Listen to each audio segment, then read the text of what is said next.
So here we are during a very special weekend. Yes, it's Easter. I hope you are having a super duper Easter. Coming up today, we have lots of chat about chocolate and other sweet things. Mr. Steve will be here for the whole 2 hours talking all about the uses of the word set. And of course, you are more than welcome to join in with the live chat. After all, it's a Sunday afternoon here in the UK. It's just after 2 o'clock. It's Easter Sunday, and this is Live English.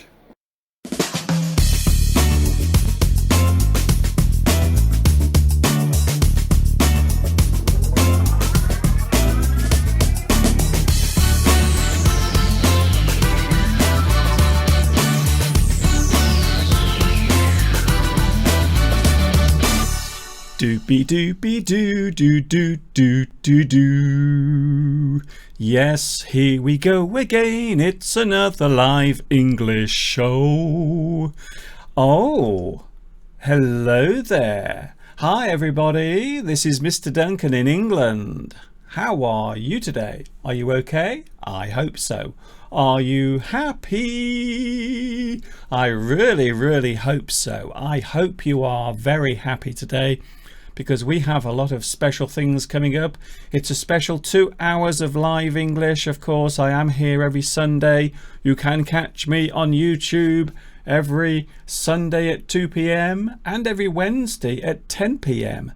UK time. Don't forget, UK time. Sunday 2 p.m, Wednesday 10 p.m. And I am guessing that you are watching right now, because yes, I can see you. Did you know that? You didn't. You didn't know that I can actually see what you're doing. How dare you do that whilst I'm talking to you?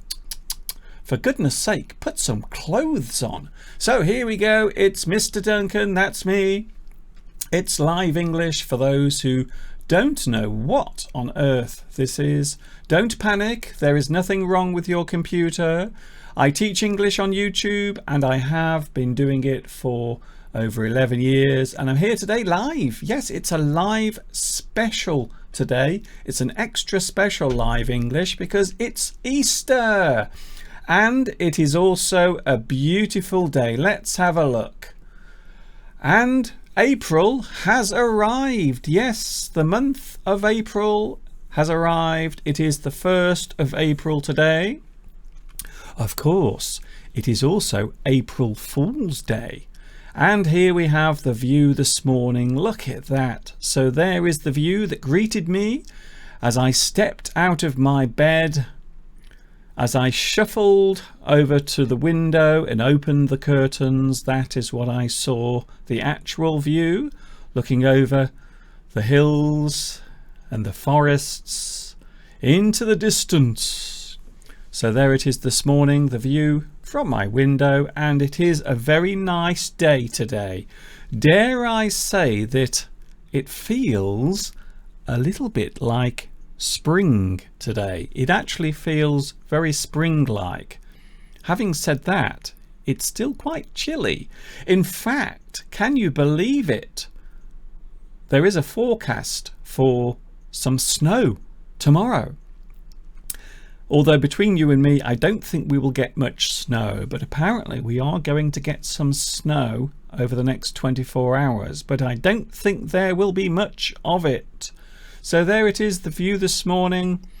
Let's have a look into the distance towards Shrewsbury. There it is. In the distance, you can see the cathedral in Shrewsbury looking over.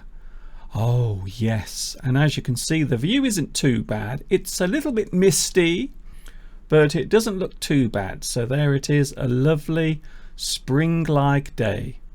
And the weather is not too bad. I hope where you are the weather is okay as well. I hope you are having a super duper weekend, and I hope you are having a good Easter day as well, because it is Easter Sunday, and as if we needed reminding that spring is here, there are some daffodils waving in the distance. with some lovely, lovely heather in front of it as well. Looking very nice. So there it is, another view from this morning in the garden. And of course we can't have a spring view without a lovely close-up of the daffodils in the garden. So it is a nice day. Maybe later, I'm not sure, I'm not making any promises, because I know I said this last week and we didn't do it. But maybe later we will go out into the garden. I'm not sure, so please don't quote me on that. Don't say, oh, Mr. Duncan, you said you were going into the garden, but you didn't. But would you like to hear the sounds of the garden? So there you go.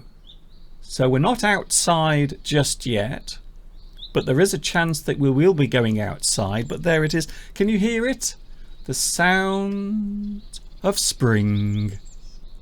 Oh, isn't that lovely? Can you hear the birds singing in the distance? Isn't that nice? Ah, so a lovely spring-like day today. Of course, as I mentioned, it is Easter Sunday. Lots of things were going on in this local area. Mr. Steve and myself were out and about the other day, and we went to a very special place in Much Wenlock. It's a little place where we always like to stop off at, and I would like to show you something today, something very special. And this is something that I have created myself. It is a little thing that I like to call the puddle dance.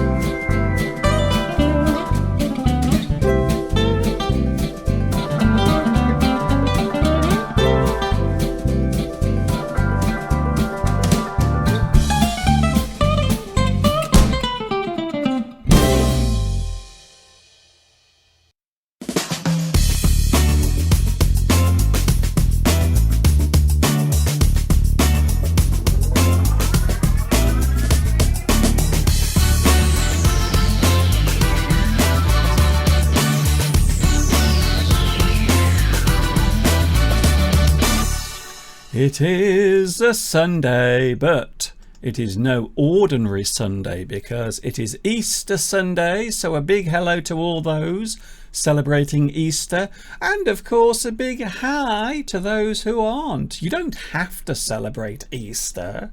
It isn't the law, you know. Well, I did mention Mr. Steve a few moments ago, so I suppose I had better press the big button that allows everyone in the world to see Mr. Steve. Yes, ladies and gentlemen, I give you His Royal Highness Mr. Steve. Hello everyone, and of course, unusually, Mr. Duncan, I'm here for the full 2 hours today. We have, instead of coming on at 3 o'clock. So hello to everybody out there in the world of English. We have a whole 2 hours of Mr. Steve. A whole 2 hours? Oh my goodness. Mr. Duncan, what were you doing splashing around in that puddle? What was I doing?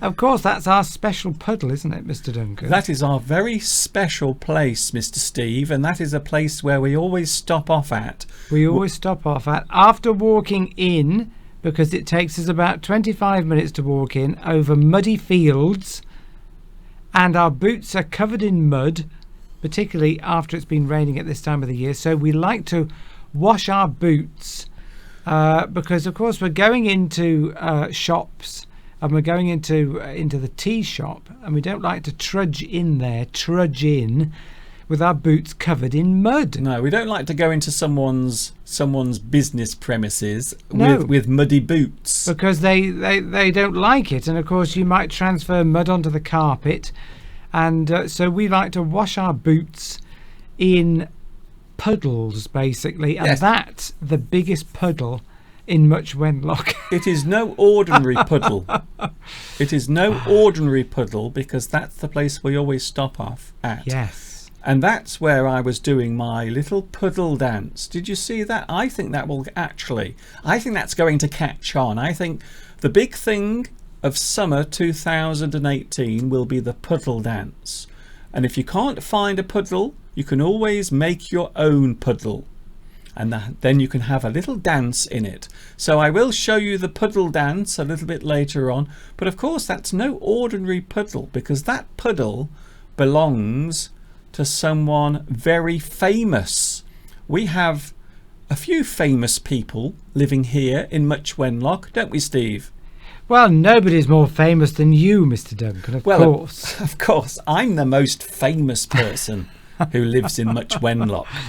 But there are other people as well. There is a lady who used to be on the TV and in movies, and she lives right here in Much Wenlock. Now, here is an interesting story. I won't give too much away straight away, because I just want to mention something else, Steve. There was a very special service taking place, wasn't there, for Easter in Much Wenlock? Yes, in fact, we've been here for 5 years. I didn't realise that, of course, services are taking place all over churches throughout the UK and many other countries as well, to celebrate Easter, and Good Friday being one in particular. And but what we didn't realise is that these normally take place sort of inside a church, but obviously in Much Wenlock they've got this tradition of having an outdoor service of celebration of Good Friday. And So- we happened to be there when it happened. Yes, it's worth mentioning that Easter takes place over more than one day. So today is Easter Sunday, but there are special celebrations on Good Friday as well. And we happened to stumble across. We happened to see one of the celebrations taking place in the square, in the middle of Much Wenlock. And what we didn't realise is that when we arrived, that this part of this service was going to involve this film star that lives in Much Wenlock. But you're giving too much away there. Let's have a look first of all. Keep your mouth shut, Stephen. Let's have a look first of all at the Easter service that took place, And then we can talk about what happened before it. and then we can that talk was about very exciting. we can talk about the really exciting bit.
So there it is, setting the scene on Good Friday, and of course setting the atmosphere for the whole of Easter. And there it was in Much Wenlock, a special service that took place, and we were there at the time, but we didn't know that all of this was going to happen, did we, Steve? No, we didn't. We had no actual idea that this was going to happen. So yes, I've never seen that procession through the streets before like that. I think they do it every year. We were very lucky. It was just pure coincidence that on that day 2 special things happened. That was one of them. We'll talk about the other one later. Mr. Duncan is hoping I don't give the game away. No, we can talk about it now. Right. It's not, Mr. Duncan was so excited. It's not an official secret. It links back to that puddle. Yes, that puddle again. Yes, that puddle. Here it is. Now,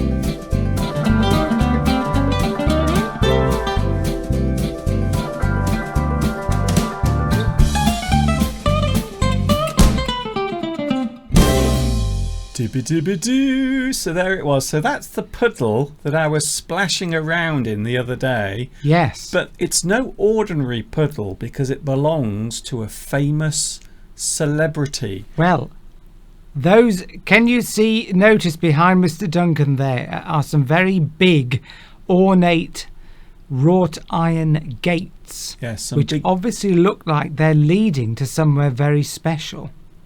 And they are indeed leading to somewhere very special. They're leading to someone's home. They're also leading to what was a part of the old abbey. I was hoping you weren't going to say that. I was thinking then, I thought, I hope Steve doesn't say exactly where the location is, but... Well, but the thing is, we've been splashing in that puddle every time. Well, during the winter when it's muddy and we need to wash the boots. Every time we've been coming to Much Wenlock for the last 5 years. Yeah. And you can go on, Mr. Duncan. I'll let you continue the story because you've always wanted to meet this particular person. Okay, so when it happened. So first of all, we call the puddle Gabrielle's Lake as a joke. And the reason why it's a joke is because we are playing on words, because the person in question is a very famous actress called Gabrielle Drake, and she was in many TV shows over the years, many big TV shows. We remember her, don't we, Steve? Yes. From many years ago. I was hoping to get some pictures up from her early days, but I haven't got any on the screen, so I'll try and put one on later on. Hopefully I'll try and get one arranged. But yes, a very famous actress. Would you like to see the photograph? Well known in the UK, because she actually came out. She came out of her gates as you were splashing in the puddles. So when I was splashing around in the puddles, can you believe it, she actually came out of the gates. And this was not pre-arranged. There were 2 other people there at the time, and they were meeting her, and they were meeting the vicar, all outside. But we didn't know that was happening. We were just washing our boots in the puddle outside her gates, and suddenly she appeared, as if by magic. And so I got very excited about the whole thing and asked if it would be possible to have a photograph taken with her. And that's exactly what happened. So here I am looking very pleased with myself. So there is the photograph, and there is the very same lady, Gabrielle Drake, a very famous actress. I didn't want to say exactly where she is, but I think Steve's slightly given that away now. But it says on Twitter, look who I bumped into today whilst out walking. It's the one and only Gabrielle Drake. I've lived in Much Wenlock for over 5 years, but this is my first time meeting her. it's her birthday today as well. So on Friday, it was actually her birthday. And I knew it. I knew that it was her birthday. But I didn't realise I was going to meet her. You knew it was her birthday because you're on a Twitter feed that tells you when celebrities' birthdays are. So Yes. in the morning of the Friday, Mr. Duncan said, "Oh, it's Gabrielle Drake's birthday today." So we sort of laughed about it, and then we went in, and then we saw her, and we said, "Happy birthday!" And she said, "How do you know it's my birthday?" She was quite surprised that we knew it was her birthday. Yes. So I think she was quite overwhelmed by it, but she didn't want to have a picture taken with me first of all, which is surprising. But then she realised that I was Mr. Duncan. She says, "Oh, you're Mr. Duncan. You're the English teacher off YouTube." And I said, "Yes." She said, "Well, you're even more famous than I am, and I'm an international movie and TV star." So I said, "Okay then." So she agreed. She agreed to actually have a photograph taken with me, and of course she did ask that I send a photograph to her just to prove that she actually met me. You know, I can understand this. This is what happens. This is what happens when you get into, you know, the public eye. You get people bothering you for autographs and photographs, and I get a lot of it. Yes, of course you do, Mr. Duncan. It happened a lot in China. It used to happen all the time in China. People would come up to me and say, "Oh, you're Mr. Duncan off the television. Oh, can we have our photograph taken with you?" I was quite nervous and embarrassed because I mean, bearing in mind she's very well known in this country, and she came out, and Mr. Duncan was, "Oh, can I have your picture with you? Can I have it?" I was getting a bit embarrassed because, and she had like a bouncer with her, some great big surly bloke. It wasn't a bouncer. I think it was her bouncer. I told you it wasn't a bouncer. He was this great big bloke who was sort of snarling at us. He was the groundsman. He was looking after her, I think, to make sure. And then, lo and behold, just as we were walking off, the vicar turned up with his big cross. Yes. And they were going to apparently go into the grounds of the abbey and have some sort of photos taken. Yes. Well, we saw that earlier, didn't we? We saw them in the square as well with the cross, and you could see the vicar there. Yeah, exactly. And of course, the vicar himself was on television about 3 or 4 weeks ago. And we met him afterwards. He came over and said, "Hello, how are you?" He said, "Are you Mr. Duncan from YouTube?" And I said, "Yes, I am." He didn't say that. Mr. Duncan's ego is gigantic today. No, he did say that. He said, "Mr. Duncan," he says, "I've heard all about your English lessons, and can I say that you are very well blessed?" And I said, he didn't. And I said, "Who have you been talking to? How do you know that I'm well blessed?" Dear me. So there we go. That was a bit of excitement. Mr. Duncan, it's Easter Sunday. We can't be rude today. Who said I'm being rude? I think we all know that you were being rude. I Mr. wasn't being Duncan. rude. Maybe you were being rude, Steve. I wasn't. I don't know what you're talking about. Anyway, we met the famous actress, stage and movie star, Gabrielle Drake, and you can look it up. You can look it up on Google. Okay. But we remember her from UFO. This was a series made in the late 1960s, and she was wearing a purple wig and a very tight top, Yes. which let's just say it showed off her attributes. Yes. And that's what she was initially Okay, Steve, famous we've got for. it. We've got everything we need there. Yeah, it's Just almost saying, okay. she was known for her attractiveness. Yes. Okay. People are now googling it anyway. You know, they've all got computers. I know. People, I just said that. the people watching us have computers. I know. I just said.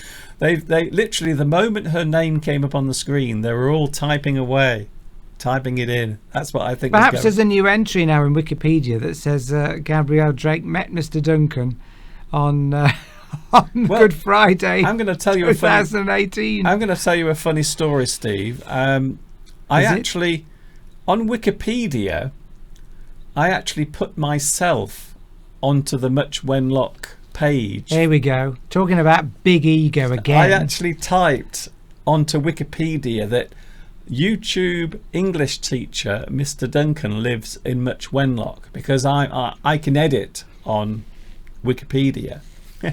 And I put it above Gabrielle Drake, because Gabrielle Drake is mentioned on the Wikipedia page for Much Wenlock, but I'm not. So I thought, well, I live in Much Wenlock and I'm famous on YouTube. Infamous. So I put myself on there, and can you believe someone else went on and removed me?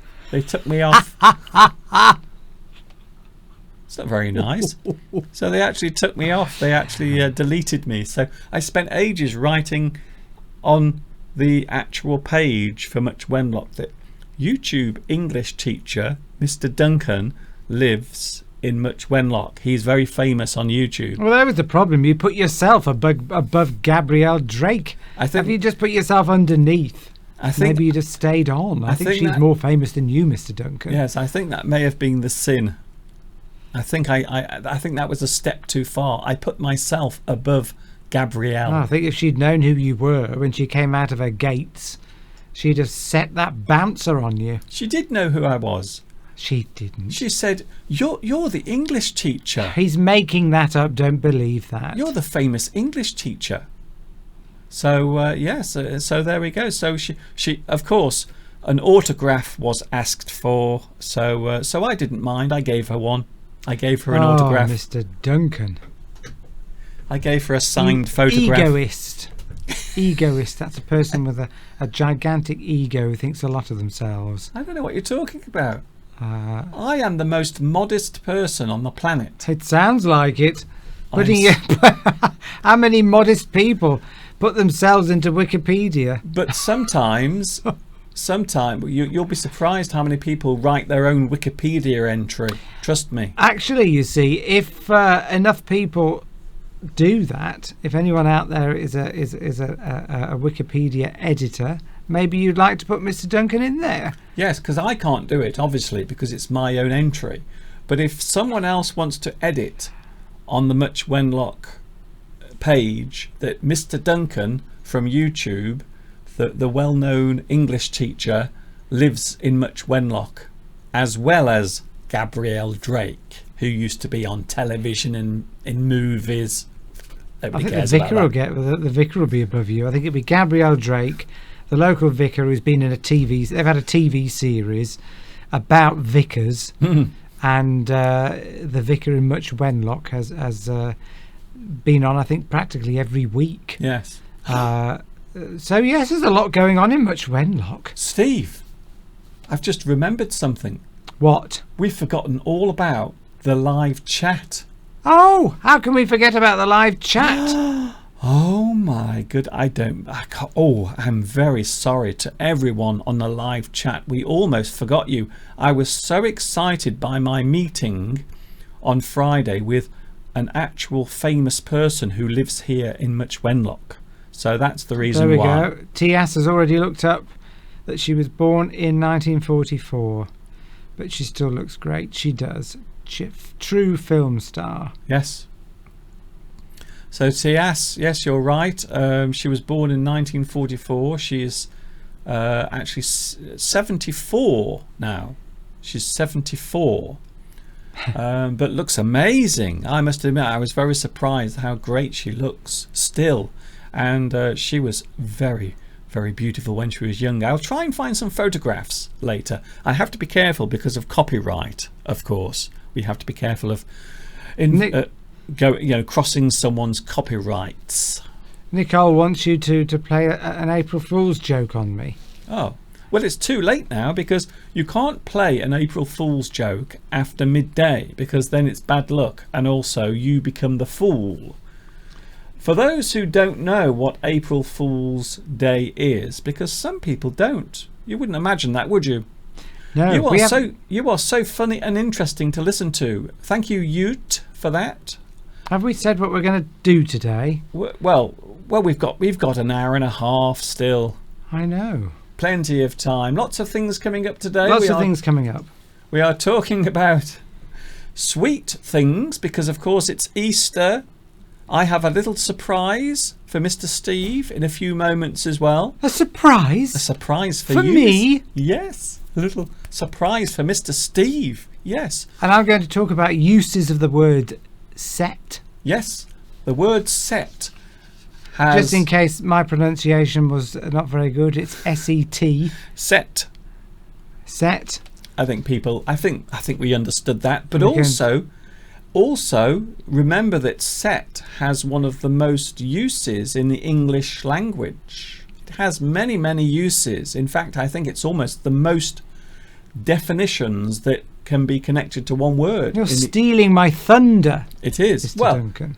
Well, there will be people joining us later. I have a feeling that lots of people are celebrating Easter today. Do you realise the other thing? We're sacrificing today. We're on live on Teaching English for 2 hours, which means that's 2 hours when we're not eating chocolate. Yes. I could be eating lots of chocolate now. Sacrifices we're making. But instead, I am just here with you, and Mr. Steve is also with us today.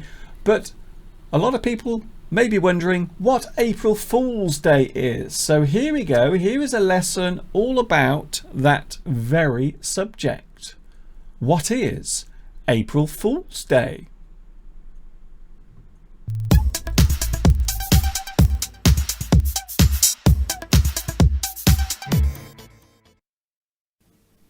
We all like to have a laugh once in a while. I know I do. However, some enjoy it more than others. One of the ways of raising a titter is to play a trick on someone or to prank someone into believing something that is not true or real. Fortunately for those who enjoy playing the occasional prank or hoax on others, there is a special day put aside for just such an event. Of course, I'm talking about April Fool's Day. April Fool's Day occurs each year on the first day of April. On this day, people will play tricks and pull pranks on each other for fun. Most of the pranks are harmless and cause no real upset, while some create anger, outrage, and even mass hysteria. There have been some rather adventurous pranks played on the general public over the years. For example, in 1980, the BBC reported that the 4 clock faces on the famous Big Ben clock tower would be replaced by digital numeral readouts. Many people called in to complain before it was revealed that the whole thing was a big hoax. In 1978, a wealthy adventurer returned from Antarctica to Australia towing a large iceberg with the intention of selling chunks of the ice to locals. This turned out to be an elaborate hoax. In 1998, the fast food chain Burger King released an advertising campaign to promote a new product, the left-handed hamburger. Amazingly, thousands of people fell for the prank by showing up at burger outlets, asking for one of the left-handed meals. In 1976, British astronomer Patrick Moore announced on BBC Radio that the planets Pluto and Jupiter would align in such a way that here on Earth, people would experience a change in the Earth's gravitational pull whilst jumping up and down.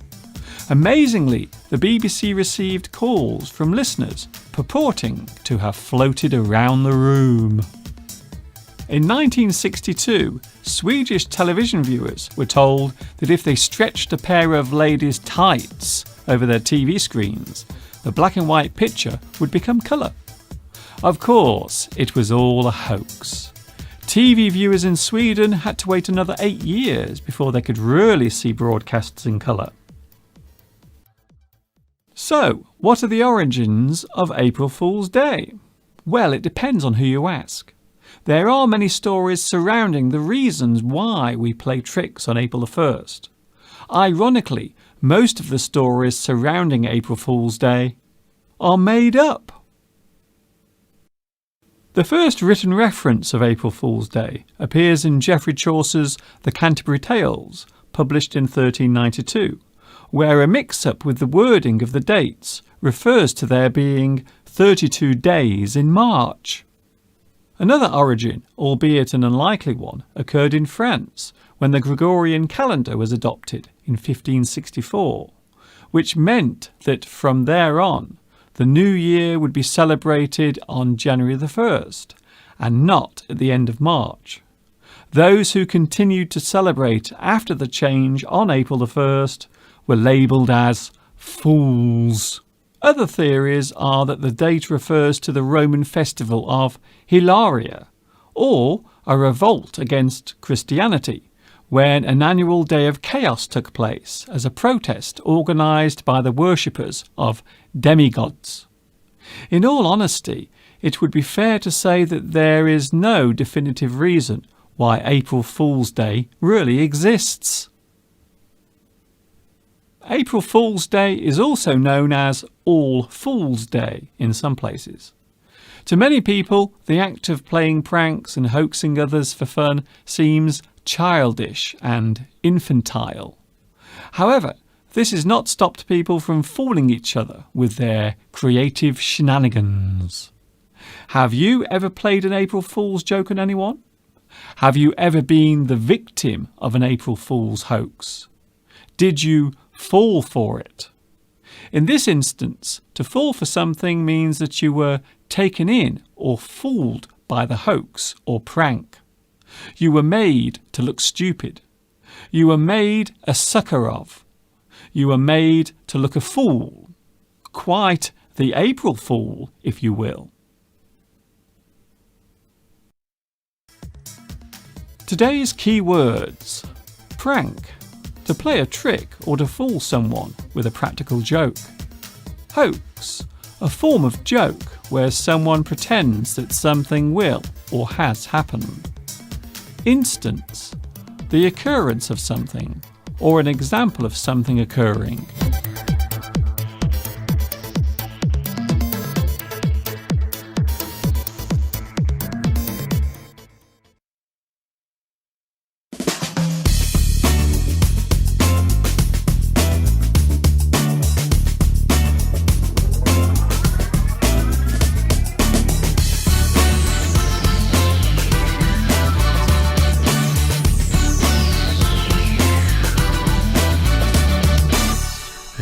We are live on a Sunday. Yes, you can see the live chat is on the screen right now. Can you see it? There it is. Rosa, Alberto, Martha, Aurora, Ute. Everyone is here. I have a feeling that quite a few people might be celebrating Easter Sunday, so we might not have everyone here today. What do you think, Steve? Yes, I expect that they're either in church or eating chocolate. Perhaps they've had so much chocolate they feel ill and they just can't face watching us today. Yes, I have a feeling there won't be many people watching in South America or maybe across Europe as well. So I would imagine many people today are going to be celebrating Easter Sunday. So for some people it is a very big special day. So we might not have everyone here. I think some of the usual people will not be here today. But we are here. We're here and they'll have to watch us later. And yes, of course, because you can watch this live stream later. Don't forget, all of my lessons are in the playlists under this video. So if you are watching me live or watching the recorded lesson, the live stream is viewable again later on. Yes, it's true. So all of my lesson playlists are under this video, so don't worry about it. Mr. Steve, would you like to see what your surprise is? Oh, I would indeed, yes. Okay. Because you did sort of play a bit of an April Fool's joke on me earlier on by saying that I've got nothing for you today, Mr. Steve. I've got nothing for you at all, so don't expect anything. So I was all down in the mouth, upset, thinking there's no chocolate for me today. But I'm beginning to think that maybe Mr. Duncan was just playing an April Fool's joke on me. I would never do that, Steve. And just to prove it, I'm now going to ask you to do something for me. Would you like to do something? Oh, okay. Okay, then. Bit of a mystery. So if you look to your left-hand side, your left My hand, left. okay, yes. if you lean over the chair and look behind you, What's this? you might see something covered with a T-shirt. Oh, yes. So there is a T-shirt on top of something. Be careful. Oh. And there is something, and that is my way of saying, Mr. Steve, Happy Easter. Happy Easter. It's a bit of a smelly old T-shirt. Is this one that you sometimes wear, but you've chucked it in the corner? No. Okay. Oh. Shall I have a look? Can I have a look, Mr. Duncan? Have a look. Ta-ta! Oh, hello. Happy Easter. Oh, it's a Lindor egg. Yeah. Look at that. So I know that you. Ooh. I know that you really do like Lindor. Mine. All mine. See you later, Mr. Duncan. Oh, I'm Yeah. only joking. Oh, that's very nice. That is a surprise. I wasn't expecting anything at all. Okay. Oh, there we go. I'll show it again. A Lindor egg. Well, it's an Easter egg, but that's a particular brand of egg that I like. Can I let you in on a secret, Steve? It's been there for the last 2 weeks. No. What I Oh. was going to say is, on Wednesday night, I actually did show everyone on the live stream last Wednesday. I showed them the egg, Oh, and it's been behind you all the time. what? It's been right behind you all the time. Just So- for that, you're not having any of it. Well, that's okay. I've got plenty here. I know, because I bought you one, didn't I? Yes, I've got some little rabbits. Look at those little chocolate rabbits. Can you see them? Ooh, where can I put this? I'll put it down on the table. I'll put it down here. Have you shown the viewers what I gave to you this morning, Mr. Duncan, for Easter? Can you see the little rabbits there? I can see them. We always associate rabbits with Easter because it's the time of year when the rabbits are all breeding. They are all chasing each other around, getting very frisky. I love that word, frisky. They are getting very excited. They want to mate. Sorry, Steve, what did you say? I said, are you going to show the Easter egg that I bought for you? Yes, well, it's on screen right now, in fact. Is it? Oh, I can't see it from here. There is one of the Easter eggs. Have you And taken it out of the box? I've taken it out, yes, because it's too big, Oh, unfortunately. But Mr. Steve also bought one of these. Look at this. So a golden egg and also a golden rabbit. Isn't that amazing? And I love the bell. Can you hear that? The little Easter bell. on the Easter bunny. So there it is. There it is. So these were the gifts that Mr. Steve gave me. Let's add up the amount of fat that we are going to consume. Don't spoil it. I'm going to need a magnifying glass for this. Here we go. Right, so in here there is nearly 300 grams worth of chocolate, Okay. and per 100 grams we have 48 grams of fat.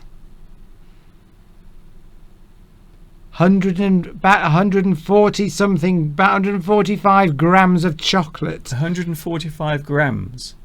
Bearing in mind the annual allowance for chocolate, the daily allowance for daily. There's no daily allowance for chocolate in the nutritional world. The daily allowance for fat for a man is about 70 grams. I love the idea of an annual amount. That's what they should do. They should say that they should make it annual, and then, you know, they can say you can have a ton of chocolate every year. So if I was to eat all what the chocolate that was in here today, I would have double the amount of fat that I was supposed to have in the entire day. And sugar-wise, there's 40 grams of sugar. I love the way you are using the magnifying glass. Because there's very low light. It's all very bright, the light, you see. It's nothing to do with that. It's because of your cronky old eyes. No, it's not. So there we go. Yes, so 40 grams of sugar in 100 grams. So there's about 120 grams of sugar in here. What's the daily allowance for sugar, Mr. Duncan? It's 7 teaspoons. 7 teaspoons. 7, Just 7 teaspoons of sugar. That's all you're supposed to have every day. About 30 teaspoons in here. I have my that. Goodness. Just in 2 cups of tea every day, I have that. You've had that already. So stand by with, diabetes is coming on. Because that's what you get if you have too much sugar. I know, but I'm not going to get diabetes. You might do. I'm going to be fit as a fiddle forever.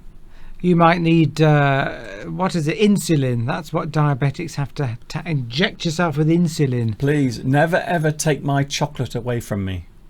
Never. We're going to be seriously ill. We'll have to eke that out. That means we'll have to eke it out. That means we'll have to spread it out over a week. I just love the fact that you use the magnifying glass. The other day, can I just tell you now, the other day Steve was using the magnifying glass to look at his computer screen. That is true. That just shows you my eyes are getting quite bad if I've got to use a magnifying glass on the computer screen. In the whole of my life, I have never seen anyone use a magnifying glass to look at their computer screen. I'll tell you what it was. I was typing someone's email address into the address bar, and because I'm working off a laptop which has got quite a small screen, I couldn't tell whether I'd put a dot. Because you know how people have it, say John Smith, John.Smith, yes, 20 at Yahoo or whatever. Okay. I couldn't see if I'd put the dot in between the first name and the surname, so I used a magnifying glass on the screen. Mr. Steve was using a magnifying glass to look at his computer screen. I mean, if that is not a sign that your eyes are getting bad, Steve. I'm not joking, but it is a small little laptop screen, and I need to get a big monitor like you've got, Mr. Duncan. I'll pinch one of these off your desk. You can steal one of mine. Now, we've got some mystery idioms today. One of them is a special Easter mystery idiom, and the other one isn't, and one of them features you, Mr. Steve. Me? Yes, that's what I just said. So let's have a look. So let's have a look at today's mystery idioms. Here is the first one. So this is a well-known phrase from the English language. It's a well-known phrase, a well-known expression, and it is used quite a lot. So just say what you see. Say what you see. And here is the second one. Some of you might have seen this picture already. This is another. I love this photograph. Imagine living in a chocolate. Oh, in a chocolate. Imagine living in chocolate. In a chocolate Easter egg, even. I would love to live inside one. That's very clever how you've managed to put me in there, Mr. Duncan. It's you. It's Mr. Steve hatching from the egg. But this is also a well-known English expression. So do you know what it is? So there is the second mystery idiom, and here is the first one again. These are well-known expressions in the English language. And there is the second one. It is an Easter mystery idiom featuring Mr. Steve as well. The answer's something to do with eggs. The answer's coming later on. So there, I hope you enjoyed those. And we mustn't forget them this week. So we have lots of things coming up today. I'm hoping we can go outside later on because the weather is absolutely gorgeous today. It's such a lovely day. I can't believe how nice the weather is. And of course April has arrived, Steve. Are you excited for April? April the 1st. I went outside this morning to check how much oil we'd used. Yes. And I've got to say we've used a lot this winter because it's been very cold and we're down to the last 6 inches of oil in the tank. Do you know, I think this is the worst winter we've had for many years. Well, it's certainly going to be an expensive winter in terms of fuel bills. So we've almost used all of our allowance for oil. We've almost used 2,000 litres of oil. 2,000 litres of oil, that's incredible. Since September. But it has been very cold. It has been very cold. I reckon we've probably got about 300 litres left. So which how long won't be enough to last us over the summer. Oh, I see. So, but fortunately we won't have the heating on much during the summer anyway. It's going off. That's it. It's off. We'll have to use candles to heat the water up. Because I only buy it when it's cheap in the summer. So Or it's got to last till even then. better, we just don't wash. We never wash our You bodies. don't anyway, Mr. Duncan. Shut your face. Shut your face. Back to the live No chat. way to talk to your co-host. Back to the live chat. Lepel is here. Hello, Lepel. Hello, Mr. Duncan. Thanks a lot for joining me today. Lots of people on the live chat. Martha. To have a sweet tooth. Yes, I'm sure Steve will be mentioning that one later on, I think. Brazilian guys make and eat a lot of chocolate. Really? Says Lepel. Blimey, that's another reason for me to go to Brazil. Of course, I suppose that makes sense because I suppose there is a lot of chocolate in Brazil because they grow cocoa in Brazil, don't they? I would imagine they probably do. Yes, think- yes, yes, I think definitely. that might be the reason why. I'm just thinking that's another reason for me to go to Brazil. Lovely weather, rainforests, beautiful people, and now chocolate.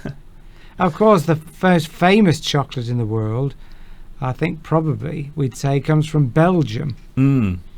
Belgian chocolate Yes, or in Europe, Swiss chocolate as or well. Swiss chocolate, which of course this egg you bought me, Lindt. Lindt is a famous Swiss brand of chocolate. Let's have a look. We're not for those who are wondering, we are not advertising. We're Let's have a not. look- Let's have a look at the front. Lindt. Show us There we the go. egg. I'll get closer. Oh no, it's all out. All the focus is all out. But there Just we hold go. the front. That's it. That's There what we we want go. to we want to see the egg. There's the brand Lindt, famous brand of Swiss chocolate. And when I was growing up, if you got Lindt chocolate, it was the most expensive chocolate you could buy in the UK at the time. I'm sure. This is back in the 1970s. So if Mum bought me Lindt chocolate for Easter, and she always bought me these Lindt chocolate Easter eggs, solid eggs, it was a real treat because they were very expensive.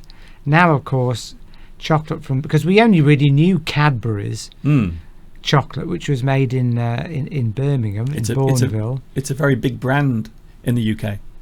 Cadbury's a very big brand, but of course it's relatively inexpensive. We didn't really import as much food as we do these days. So in the 1970s, to get Swiss chocolate was quite something. But of course, Belgian chocolate is probably, that's the most famous brand, I would say, of chocolate, or the region where most of the famous chocolate comes from in Belgium. But yes, Swiss Lindt. But I like Lindt chocolate. It's nice. Hence, you've bought me that, and I've bought you a Lindt chocolate. That bunny is Lindt chocolate as well. This bunny rabbit is the same brand because we both like this particular chocolate. We both love it so much. So it is actually a very nice brand of chocolate, but we're not advertising it. We're not being paid by them to mention this. Although we're quite willing to be paid. But if you would like to sponsor my show, you are more than welcome. We could have a little bunny rabbit in the corner of the screen all the time. Or even better, Godiva. But you must send me a very big parcel full of money, okay? Thank you very much. Don't want chocolate, just money. And then I'll think about it. Maybe an Easter egg filled with money, or a golden Easter egg. Just to give you an idea of how many of those rabbits that we've eaten, let me just show you something. In the first of all. lead up to Easter, over the last 4 weeks, they've been selling these chocolate bunnies, and they've all got those bells around their neck. So we've been buying smaller versions of that. Yes. So let me just show you now. Let me just show you something. So there it is. Now this will give you an idea of how many of these we've actually eaten. Watch this.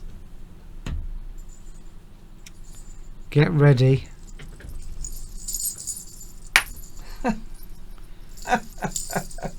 You've kept all the bells off the Easter bunnies, the chocolate Easter bunnies from Can you Lindt. see? Lindt, Can you see one of the all nicest chocolates in the world. Can you Smooth, rich. Look at all the bells. So that gives you an idea Think of the fat and sugar. of how many of these chocolate bunnies we have eaten. So Well, they were Many. 100-gram bunnies, so we had 50. We smashed them up and had half each. So going back to my, assuming it's got the same amount of fat in, which I'm guessing it has. Here we go. Oh my God! You ought to look at the fact that the amount of saturates in this as well. The saturated fat is the really bad That's one. the bad one for your cholesterol levels. That is. So we've been having about 25 grams of fat, which is probably at least probably a third of our daily allowance of fat. Well, I did notice, Steve, you were starting to look a bit fat. So I'm getting a bit of a roll around the middle. Yes, I think It's all Steve. your fault. I think Steve is putting on weight. Mr. Duncan's a bad influence. I'm not. Because I could give it all up, but then well, we do for a while. We give it all up, and then slowly it creeps back in. No. Because we go to the shop, we walk in on Saturday, and Mr. Duncan says, "Oh, shall I get a little treat for later?" And then, all right, I say just one. Let's just get one bar of chocolate. But then when we get home, he's bought about 4.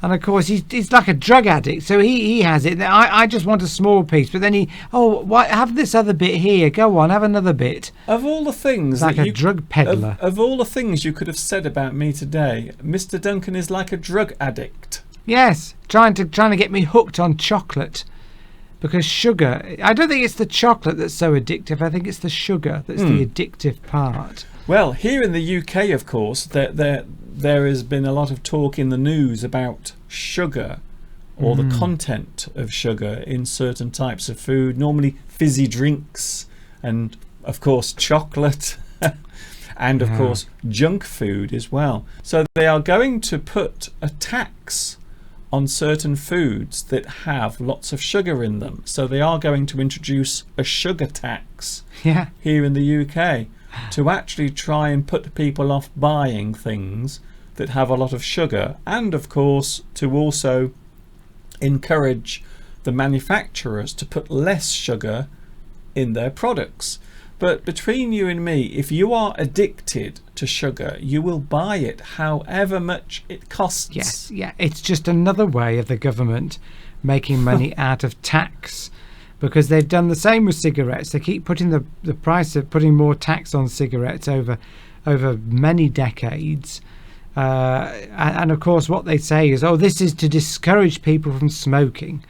But of course, if you just put sort of 10p on a packet of cigarettes every year, then most people aren't going to notice another 10p. So if they put tax on sugar, well, how much is it going to put up the price of a Coca-Cola by? But it won't 2p? But it won't make any difference anyway, because even if a bottle of pop, if a bottle of fizzy pop cost £10, people would still buy it. No, I don't think they would then. I think they would, because they just wouldn't be able to stop themselves. They would be selling their furniture. They would be stealing. They would become, like you said earlier. That wouldn't happen, Mr. Duncan. But yes, I'm just supposing though. I'm just saying in that situation that you are driving people into a desperate situation as well. But but over sugar. So say a bottle of pop, Coca-Cola fizzy lemonade costs £1. If they put 5p on top of that, the government are making 5 pence for every one of those bottles sold. So imagine the billions sold every year. Yes. People are going to pay that because it's only 5p. They won't even notice. Well, that's it. Well, it's going to be more than that. But it's just a way of taxing the average person in the street. Yes. Well, it's done to make it seem as if something is being done. Yes. So they are paying lip service. So it's a great expression, actually. If you pay lip service to something, it means you do something without making any real change. It's a hollow action. But of course, it also might be seen as something that will still be of benefit, not to the person buying the things, but to whoever gets the money that is made from the increase. So yes. So yes, I think so. That's a very sceptical way of enjoying the Easter Sunday. It's not going to put anybody off. Do you want to look at, while we're on the subject of sugar and chocolate, do you want to look at my some of my phrases and idioms related to chocolate? Before we do that, I have something I want to show you, Mr. Steve. You're in charge. I want to show you something very quickly. We're going to also talk about sweet things from our childhood.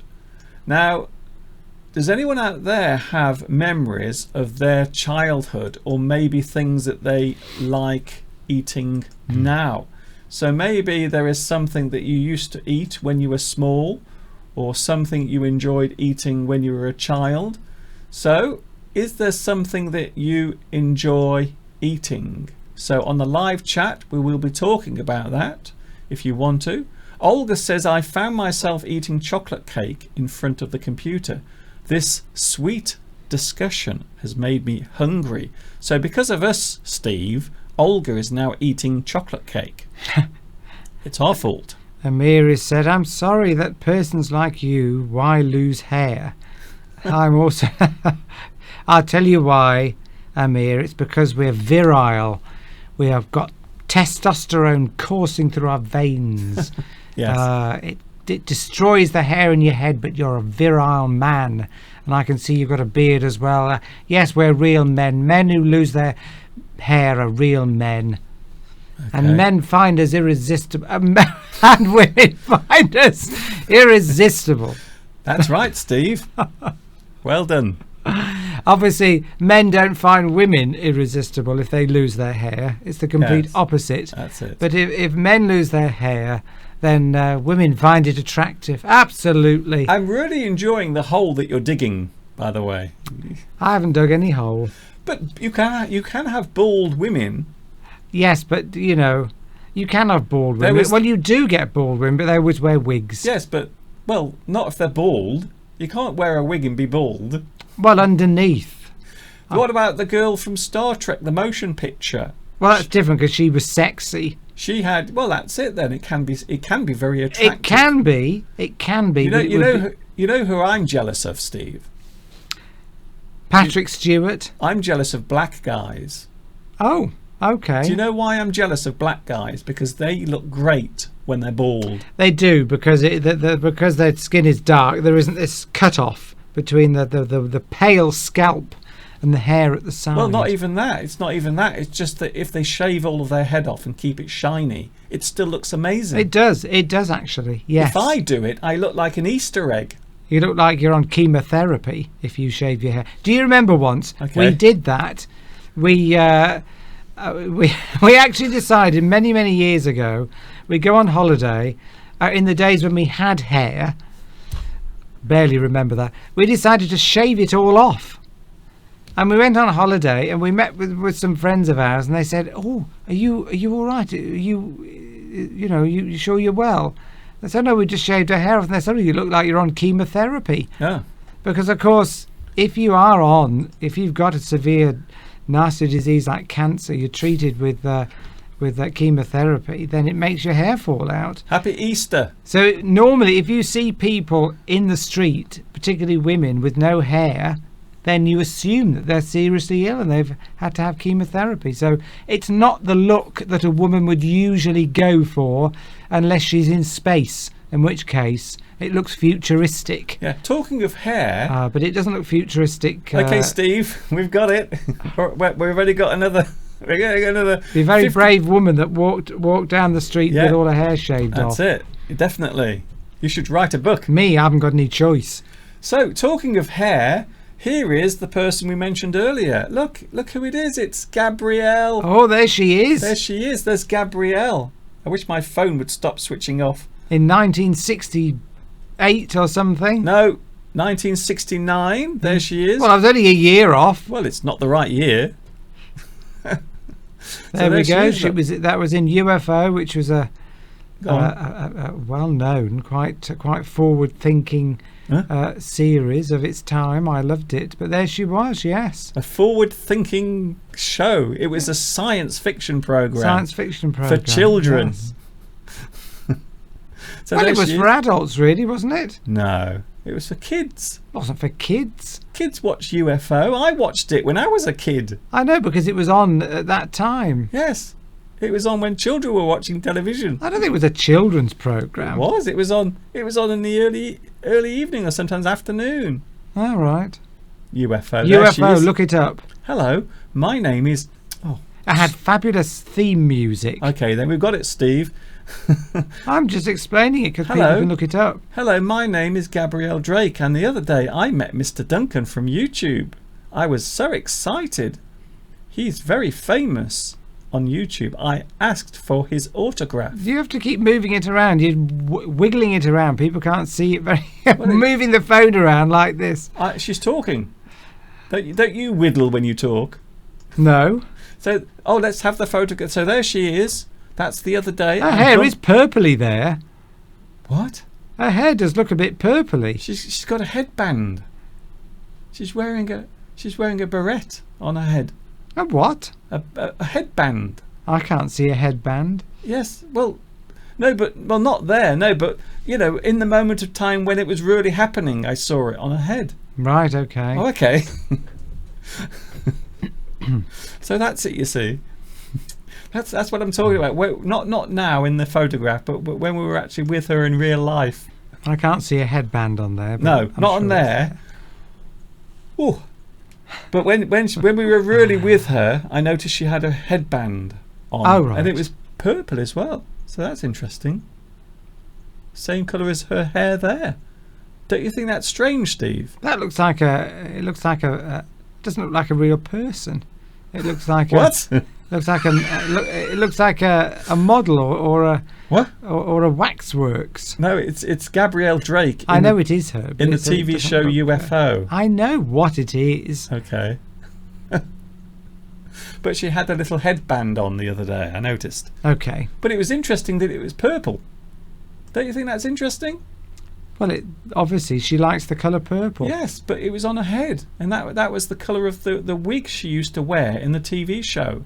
So I noticed it at the time, but I didn't want to say anything. No, she probably hates everybody when they meet her talking about UFOs. She probably wants to be remembered for more serious productions that she was in. Yes, okay. Anyway, I believe, Mr. Steve, you have some things to show us. Now, we are talking about sweets today because it's Easter, We are. and I think we can't really do that without talking about this particular item first of all. So here is something that can be sweet and also savoury, and there it is. Ah, the hot cross bun. Hot cross bun, 1 a penny, 2 a penny. Hot cross buns. They're essentially tea cakes, a bit smaller, with some different spice in, and a cross on top, which of course is signifying the cross of Christ. Okay. But there we go. That the crucifixion. That's what that's depicting. Yeah. So, what it's saying when you eat it, I'm not quite sure, but they're very popular and they're delicious. Well, it's a bit like communion as well, isn't it? It's a tea cake with a cross on top. Yeah. So you might see it as like communion. You know, Well, you could communion, do. where you Yeah, eat a little bit of bread, and then you eat a little bit of wine. The body of Christ, the blood of Christ. That's it. You see. So eating the hot cross bun probably isn't that unusual. I think it's probably quite normal. Do you think? No, it could be. It could well be. A lot I've of never people. thought of it like that. They're a bit spicy. Yes, they're lovely though. Very nice. With When I say spicy, I don't mean spicy in terms of like curry spice. I mean spicy in terms of cake spice, lots which of is quite nutmeg and cinnamon. yes, Lots of cinnamon in there and nutmeg. yes. And I love them. In fact, I've made them in the past. You did try to make some, and they were quite nice, in fact. Yeah, it's just like making bread, really. They have to rise, and you stick them in the oven, put a cross on top. Okay, we've got the live chat very busy. Natalia says the sweets of the childhood were much sweeter than now, and there was nothing tasty as cheap ice cream, and also rare oranges were really majestic. So There we yes, go. Aurora says, look at Aurora. Is she a doll? is she You a see, doll? she does look.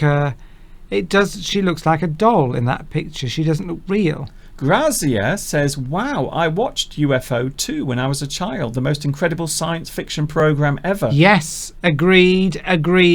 Thank you, Grazia. Grazia, we agree. It is. It's one of the best. It's a bit slow in places, but it's just got that wonderful, and it's got wonderful theme music. really good theme music. And And at the end, you've got the... Oh. Yeah, Oh, I see you were going to do the whole thing, Yeah. were you? I was going to do a couple of more bars, if you don't mind. Duh. What? Go on, keep going. I'll What do was the that? bits in between. I don't want you to do the bits in Yes, I between. will. It's a duet. No, it isn't. Yes, it is. No, I've given up now.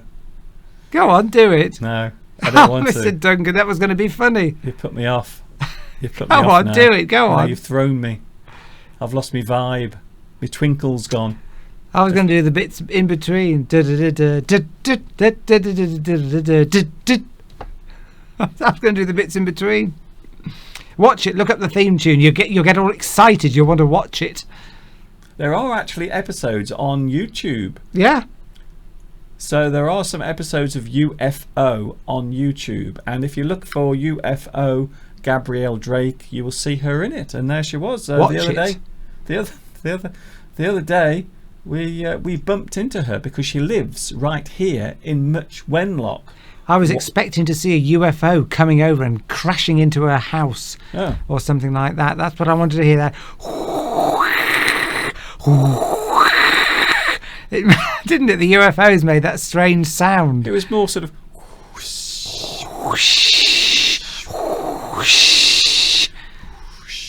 You know, anyone tuning in now will think there's something wrong with their computer. Well, if they watch that episode later, they'll know exactly what we mean. Yes, And exactly. I'd love to have seen a UFO hovering over a house at that moment. Yes. We'd have known that it never was, in fact, a science fiction TV program. It was actually real.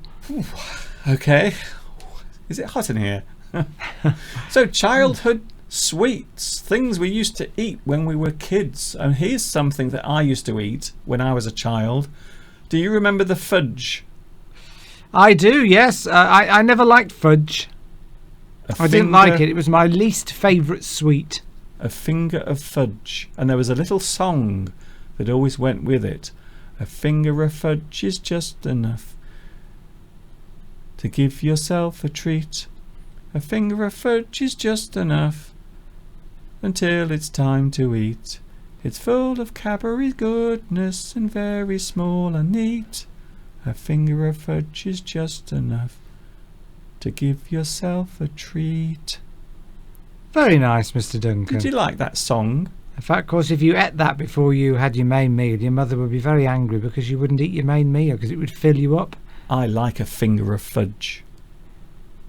I don't. It was my least favourite sweet. You can't beat a nice finger of fudge. I couldn't eat I remember the first time somebody gave me a Mars bar. The first time I ever tried to eat a Mars bar. I was probably about You tried? 13 or 14, and I couldn't finish it. I just love this image of you trying to eat a Mars bar. Was it too heavy? It was just Mars bars. I don't know whether they've shrunk as they've got older No, you've got bigger. or I've got bigger, but Yeah. I could not finish this Mars bar, and I felt sick afterwards. Oh, okay. And but now I could probably eat 4. Oh, But well, at the time, there goes it was so sweet, That- sickly sweet. I couldn't finish it. our sponsorship from Mars. Well, we want Lindt. That's who we want. Yes, Lindor. By the way, Lindor, our offer is still open. If you would like to, Yes. if you would like to sponsor our show, Wonderful chocolate.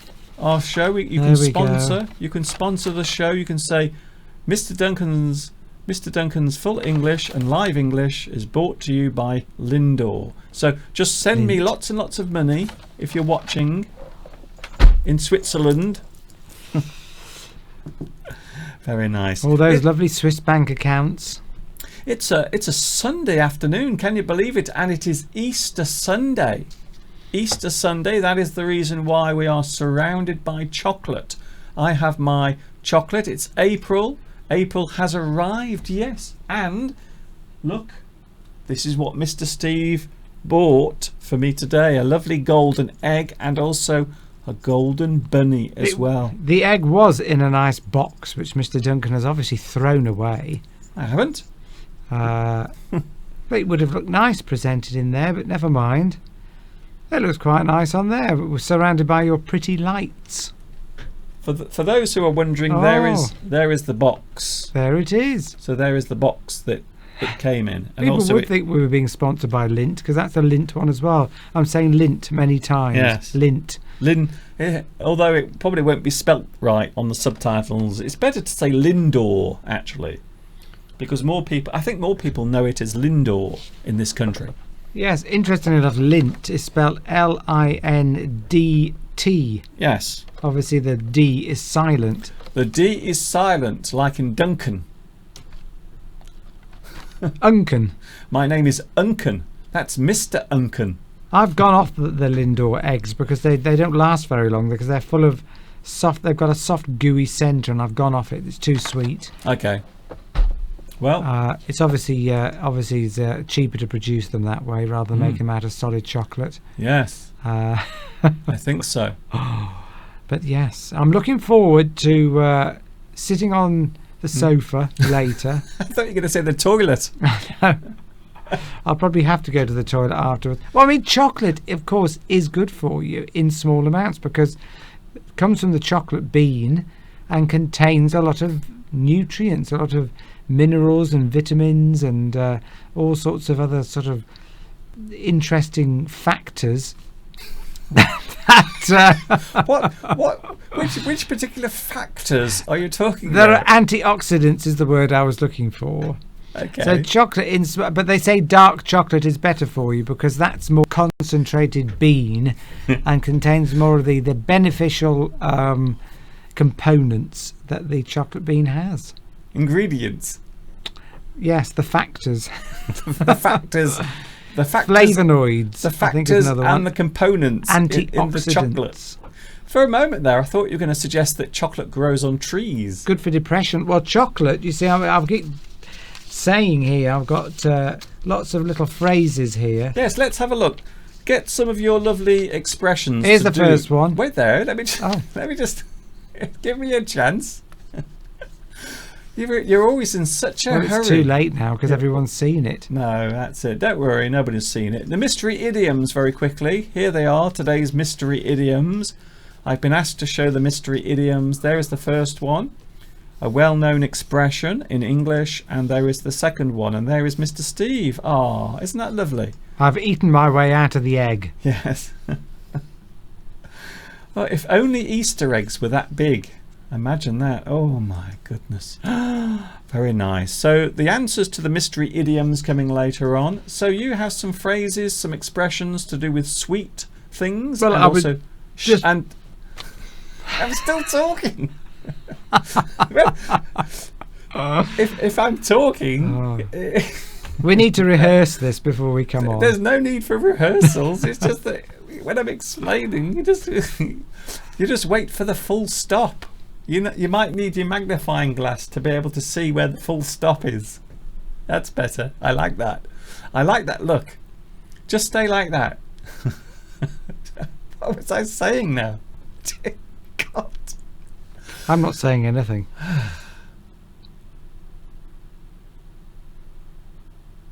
Can I talk now? Yes. This is just a little quick expression. They often say that chocolate is the food of the gods. Oh, okay. Yeah, they do. I've never heard of that. Well, it's true. It's a fact. The food of the gods because Okay. it's so delicious and so lovely. I always thought ambrosia was the food of the gods. Well, it may be, but chocolate is as well. So there we go. There's one. How about this one, Mr. Duncan? Life is like a box of chocolates. Oh, for goodness sake. That's from Forrest Gump. Ah, well, yes. Nah, it's Mama, adapted. Wait, for let a me just do film. me. Wait there. I thought I was on now. You're butting in with me now. No, it's split screen. Life is like a box of chocolates. My mother always said, life is like a box of chocolates. You never know what you're going to get. Exactly. So what that means is that that life is often unexpected. So just like a box of chocolates that contains lots of different flavors, shapes, sometimes you just don't know what you're going to get. And that expression has been around long before the film Forrest Gump, Okay. but it was popularized in the film and slightly adapted. I didn't expect to lose my job, but hey, life is like a box of chocolates. So it just means that sometimes unexpected things come along. Yes.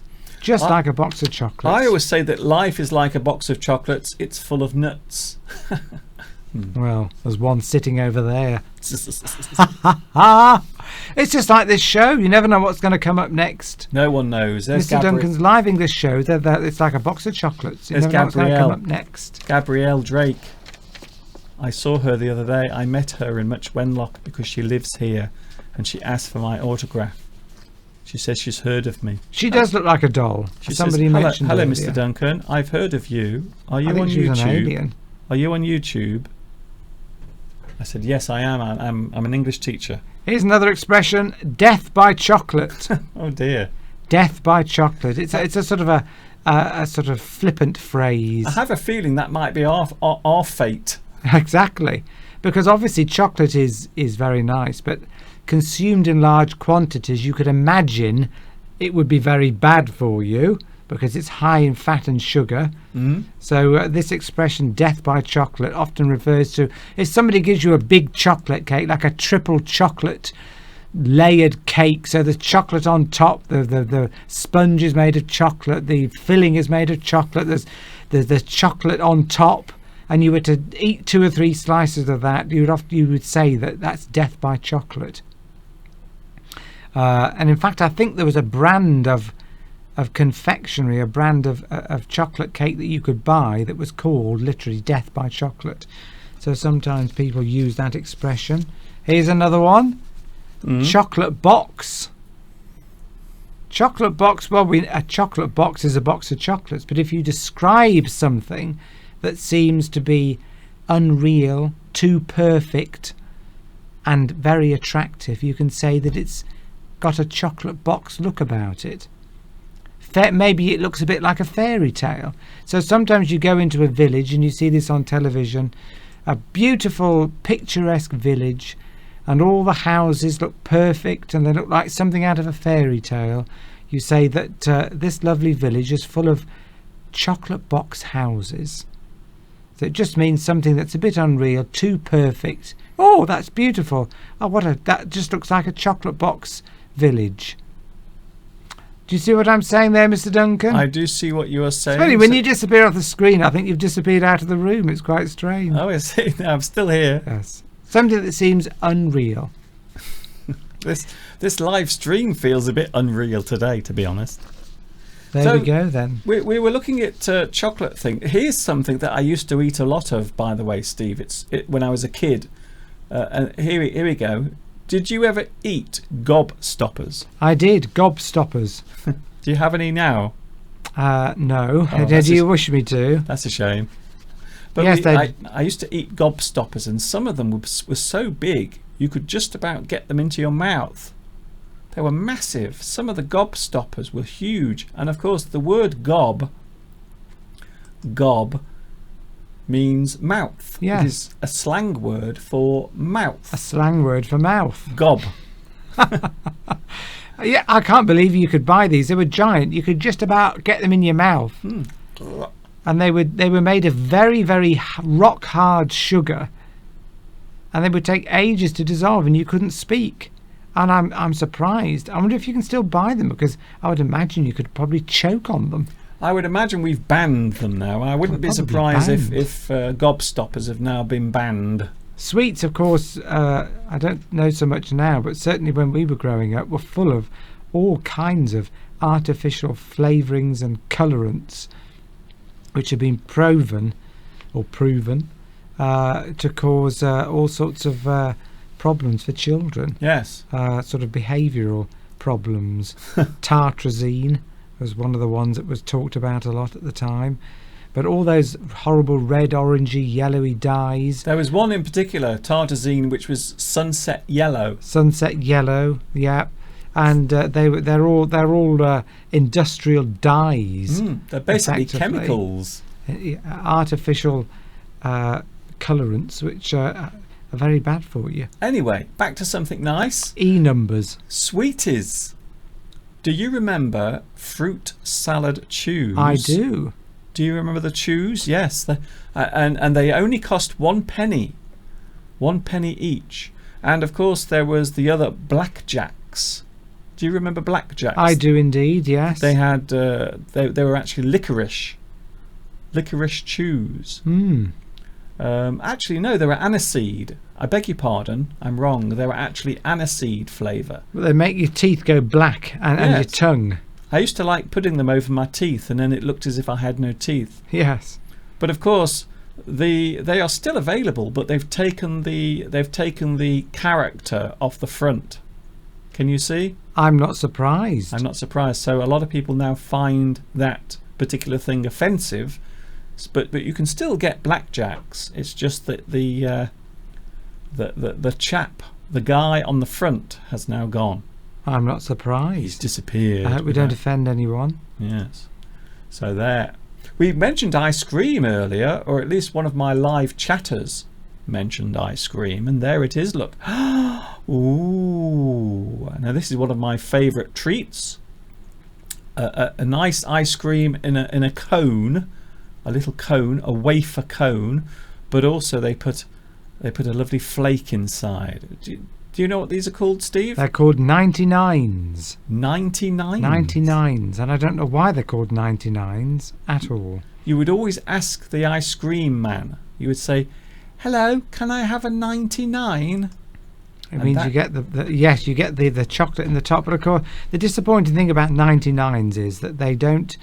That's obviously the chocolate that they put in there is called a flake. But the original Cadbury's flakes, of course, are very tasty. But when you go to an ice cream salesman and he puts the chocolate flake in, he's not using Cadbury's flake. He's using some kind of very cheap chocolate, which tastes revolting. And you know the thing that always worried me as well, Steve, is that I never really knew where his fingers had been. Exactly. So he'd serve you with the ice cream, and then he'd pick the flake up and push it into the ice cream, but you never really knew. Grazia says gobstoppers are also known as jawbreakers in Canada. They are. And Abril, who's from Mexico, says that when he eats chocolate, it makes his face suffer. I presume lots of pimples and spots. Yes. Yes.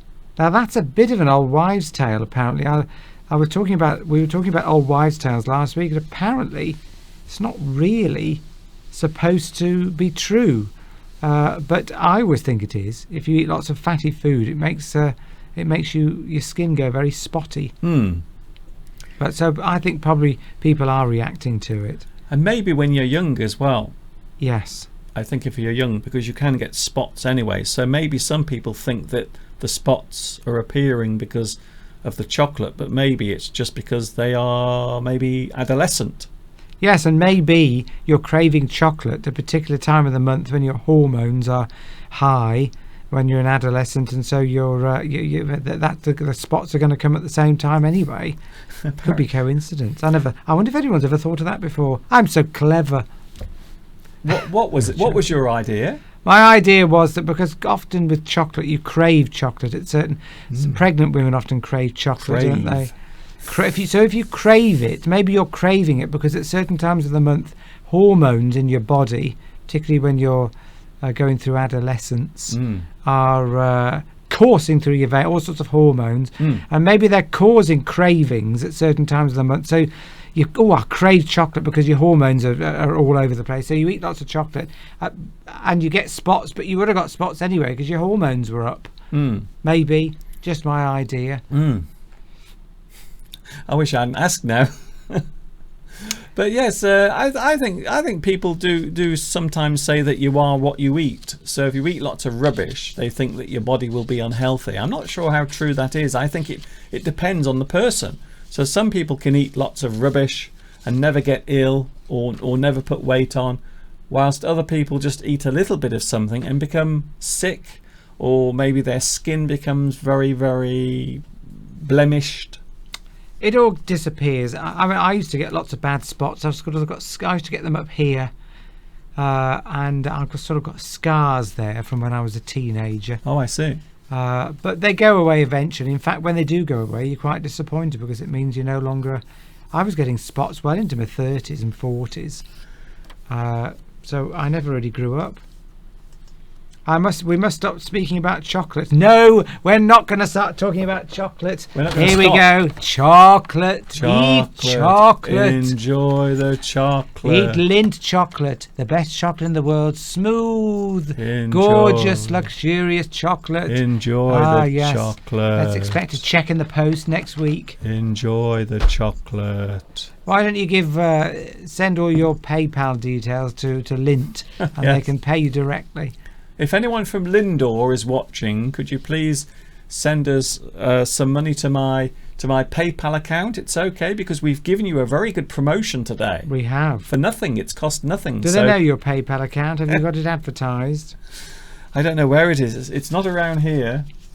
I wasn't planning on doing it today. Anyway. I've got some more sweet-related Yes. idioms. Let's have another. Eye candy. Ah. Eye candy. Is that still in focus? Yeah. A personal thing that is nice to look at, but has little substance or appears to have little substance. So something that's good looking. I don't know. Maybe there's somebody here who's extraordinarily good looking. Oh, thank you, Steve. I Oh, didn't that's mean nice. you. Oh, thank you. That's very kind of That you. is nice to look at, but hasn't got much substance upstairs. That's the idea behind eye candy. It's normally somebody or something that is just nice to look at. It doesn't always mean that. So, for example, here's a way of using the expression eye candy. Her new boyfriend is a nice bit of eye candy, but there's nothing much upstairs. So he's gorgeous, handsome, but he's a bit thick. A bit of an idiot. Just a bit of eye candy on your arm. So something nice to look at. But Something nice to look at. You can say that, of course, the other way round. His new girlfriend is a bit of eye candy, but she's not very intelligent. So you can say it both ways round. So something that is attractive superficially, but there's no depth to them. They're just eye candy. So if you saw a film, this film is full of eye candy, but the plot is hopeless. Okay. So a show full of beautiful people, but there's nothing much else going on. It's just really a feast for your eyes. Yes. Eye candy. But you can also, it doesn't have to be a person. Sometimes you can describe objects as eye candy. So if you like beautiful cars and a load of Ferraris go by, you could say that they were eye candy. Although of course there's a lot of substance to a Ferrari, but sometimes you can describe objects as eye candy, but traditionally it's people. Yes, something that is there. You go there to have pleasure from looking at it. Yes, the visual. Yeah, so It's just superficial visual. it's visually attractiveness. stimulating, but that's it. But there's nothing much else to it. Okay then. Sometimes we all need a bit of eye candy. We do, yes. There's a lot of English teachers now on YouTube who might be described as eye candy. Oh, nice one, Mr. Duncan. Yes, touche. Nothing touche. much to them, Yes. but they're nice to look at. Yes. Naming no names. Another one, Steve? Like a kid in a sweet shop. Oh, yes. Or like a kid in a candy store, if we're Yes. going to be American. That's it. Candy, of course, is what Americans called sweets. We call them sweets here in the UK. Americans call them candy. And of so course, a if you candy want to be- store is a sweet shop. If you want to be very posh, you can say confectionery. Confectionery. Nobody says confectionery anymore, but a sweet shop, or in the US, a candy store. Right, so like a kid in a sweet shop, what does that mean? That means to be very excited about your surroundings and act like a child or in a silly way. So Mr. Duncan on Friday saw the famous actress and was like a kid in a sweet shop. He was just very excited. It just reduces you back to acting like a child. That's true. When you don't have any, you're not thinking, you're not self-conscious anymore. Just like children are not self-conscious, they just do whatever they want to do, and they're not thinking about it. So become very excited. Do you want to see my puddle dance? Let's have a little break for a moment, and then we'll have a puddle dance. So this is my new trend, Steve, that I'm trying to set. It's a brand new dance, and I think by the end of the year, everyone, and I mean everyone, will be doing this.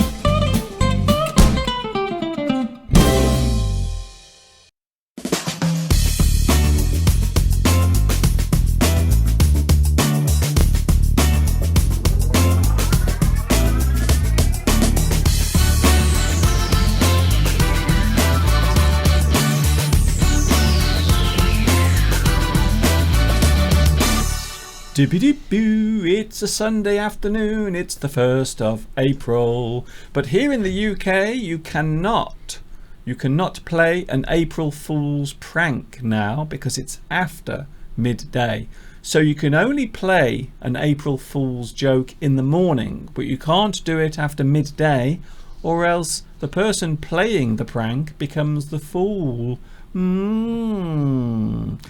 and of course, besides myself, it's also Mr. Steve. There he is. Hello. Hello, Mr. Steve. So we have some sweet things to talk about today, and we are talking about sweet expressions and sweet idioms as well. Things to do with sugar. Also on the live chat, King Afghan says, I love your episodes, Mr. Duncan. Thank you very much. I hope you will become, or I hope you are, a regular viewer. Oh, look what Olga says there. We are all like a kid in a sweet shop when Mr. Duncan reads our messages. Oh, you get very excited. All excited. You get very excited. Very nice. Dwong is here. Is that clean, Mr. Duncan? Oh, are you talking about my boots? And Dwong also says this Easter Sunday is also April Fool's Day. That is very unusual that April Fool's Day is on Easter Sunday. I don't ever remember it being, because Easter is very early this year. The Easter celebration is a movable celebration, so it's usually later, is it not, Mr. Duncan? It does depend. It depends on how the other weeks and days fall, because it's all related to Sundays and days after certain religious festivals, so it does tend to move around a little bit. So that's the reason why Easter is always moving backwards and forwards. I think last year it was much later. Yeah, this year it's earlier. And I think it's slightly odd that if you were a religious person celebrating Easter Day, which is supposedly when Christ was resurrected from the dead, you wouldn't really want it to fall on the same day as April Fool's Day. No. You know, I could come up with all sorts of inappropriate things to do with that, but I won't. Because that would be disingenuous to religious people. Yes. So we won't do that. How about another expression? Mr. Yes. Duncan's eyes have gone very wide. He wonders what I'm going to say next. I was wondering what you were going to say next. I'm going to say this next. I'm going to say, here's an expression that something is sugar or candy coated. You can use it both ways. If you're American, you would say something is candy coated. If you're English, you would say it was sugar coated. Okay. And what that is it's an attempt to make something appear better than it really is, in order to lessen the negative aspects of it. So you sugarcoat something, you candy coat something. So you've got bad news to say, but you don't want to straight away tell them all about the bad news. So you say a few good things first to try and sweeten it, to candy coat it. Do you see what I'm doing there, Mr. Duncan? So, for example, I've got a few examples here, but you might be able to come up with some as well. For example, if you had a lovely company car and your boss wanted to take that away from you and give you a smaller, less expensive car, he might sugarcoat it, the bad news a bit, by saying, "Oh, your new company car, it's a beautiful red colour. Oh, and it does over 60 miles to the gallon." And then you see it's some beaten up, horrible little car, but he's trying to put the positives of it first to try and sugarcoat it. Say you had to move house, you had to downsize your house, and you had to explain it to your children. You might say, well, the house, it's got a beautiful backyard. You'll be able to play football in it, but then he's got to share the room with your sister. So you're trying to sugarcoat bad news. You're trying to put a positive spin on something that in fact is bad, really quite not very nice. Can you think of any examples of sugarcoating something? There we go. You can also say soften the blow. Soften the blow, yes, exactly. So soften the blow is to sugarcoat or candy coat something. You try to break the bad news to them gently. So you candy coat something or you sugarcoat something. You make it easier to accept. So what you say is maybe hurtful, or maybe it will disappoint the other person. So you sugarcoat it, you candy coat it, you say it in a way where they won't be let down too much or too harshly. Perhaps you forgot to get somebody a birthday present, or you forgot their birthday, and you might try and sugarcoat it a bit by saying, it's such a wonderful birthday you're having today. I know it. You haven't got them a present, but you're trying to try and sugarcoat it to pretend that you haven't forgotten that it's their birthday. Yes. Maybe send them a text in the morning or something like that, but you should have sent them a birthday card. So that's sugarcoating. Here's another one. It's like taking candy from a baby. This is slang really for what is an easy task, to take candy from a baby, because obviously taking candy or sweets from a baby is relatively easy. So it's often said in a slightly sinister way, or is seen to be a bit exploitative. You've got an unfair advantage, because obviously if you're taking sweets or candy from a baby, you've got an unfair advantage because you're a big adult. It's easy to snatch away sweets from a baby. So here's some examples of it. Look, there's no security at the gate, so sneaking in will be like taking candy from a baby. Let me think of another example here. She gets what now, for example, a wife, a beautiful wife. She can twist her husband round her little finger. She gets whatever she wants from her husband. It must be like taking candy from a baby. Online casinos are exploitative.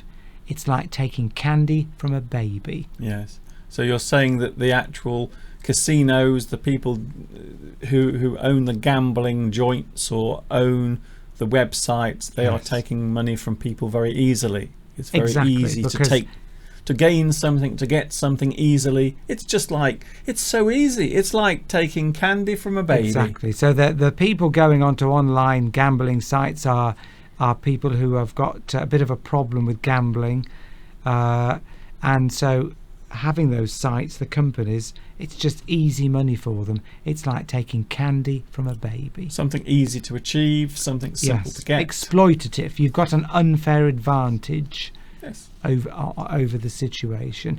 Apparently, originally, it used to mean the complete opposite of that. Oh, okay.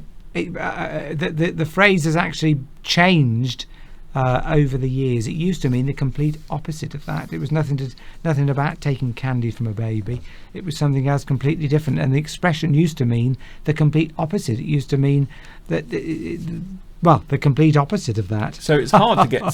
So it's actually difficult to get something. Yes, actually difficult to get something, but over the years that's turned into meaning you've got an unfair advantage and it's very easy to get something. Oh, okay, that's interesting, because I've heard that expression so many times, and I was wondering if it had been used in some other way in the past. Usually, yeah, exactly. Okay, that's maybe brilliant. You're withholding some information. You've got an unfair advantage in a situation, but you don't let on about it, and you say, "Oh, it's like taking candy from a baby." You know what I fancy at the moment? Something nice. I fancy a little bit of chocolate. Not chocolate. No, no chocolate. I fancy a little bit of poetry, because it really does feel like spring today.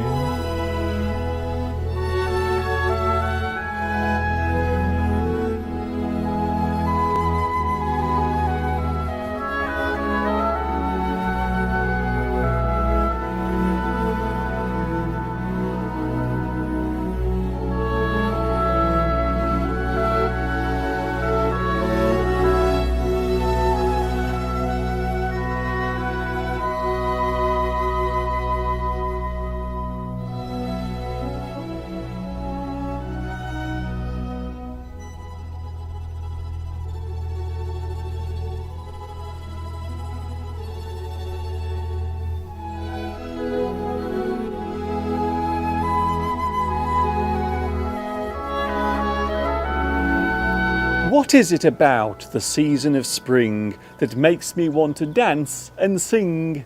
Is it the colour bursting out with glee, or the first buzz-buzz of the bumblebee? The daffodils waving their colours as they sway. What a joy to be out on a springtime day.